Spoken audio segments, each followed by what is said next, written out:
চাকরি বাকরিতে এখন আর ইন্টারভিউ আর মেধার দরকার নাই। বিএনপির একটা পোর্টফোলিও ছাত্রদলের একটা পোস্ট হোল্ড করতে পারলেই ওটি কোয়ালিফিকেশন। মোটামুটি হাট বাজারগুলো আর নাই, চাঁদাবাজির সব মার্কেট। যাদের স্লোগান হলো সবার আগে বাংলাদেশ, সবার আগে বিএনপি। তো আমাদের কথা হলো একেবারে দলীয়করণ তো হয়ে গেল। ইলেকশন কমিশনের ন্যাশনাল সেক্রেটারি স্থানীয় সরকার নির্বাচন সামনে রেখে এমন একজন নীতি নির্ধারণী ব্যক্তিকে, যিনি বিএনপির পারপাস সার্ভ করেছেন, ওখানে এসে তিনি ইলেকশনটাকে কি করে বিএনপির ঘরে নেবেন দলীয়করণ করে, সেই ষড়যন্ত্রের জন্য এখানে বসানো হয়েছে।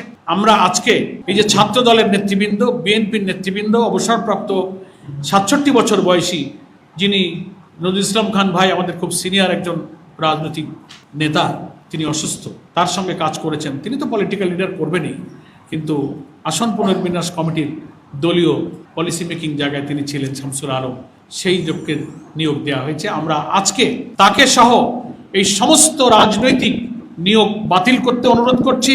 তা না হলে এই নির্বাচন নিরপেক্ষ হবে না।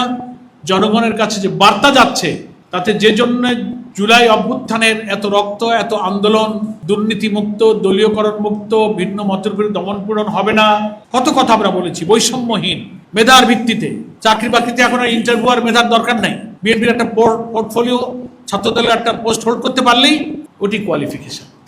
এটাই এখন বোঝা যাচ্ছে। তাহলে এই ফ্যাসিবাদের বিরুদ্ধে যত বক্তৃতা করেছি, আওয়ামী লীগ সব দলীয়করণ করলো, সব ছাত্রলীগ বসাইলো, শুধু নামটা পাল্টে গেছে, চরিত্র সব এখন ঠিক হয়ে গেছে। আমরা কর্মসূচির সামনে আছে, আমরা ইলেকশন কমিশনেও আমাদের একটা ডেপুটেশন আছে, নানান প্রোগ্রাম আমাদের আছে। আমরা শুধু এটার মধ্যেই সীমাবদ্ধ থাকবো না ইনশাআল্লাহ। আমরা অলরেডি রিটার্ন একটা ওপিনিয়ন আগে দিয়েছি, স্থানীয় সরকার নিরপেক্ষ করতে জামাতের কিছু মতামত রিটার্ন পাঠিয়েছি। আমরা মনে করেছিলাম গুরুত্বপূর্ণ জাতীয় নির্বাচন বা লোকাল ইলেকশনের আগে ইলেকশন কমিশন পলিটিক্যাল পার্টি বা স্টেক হোল্ডারদের সাথে একটা মত বিনিময় করে, এবার ওনারা তাও করেননি।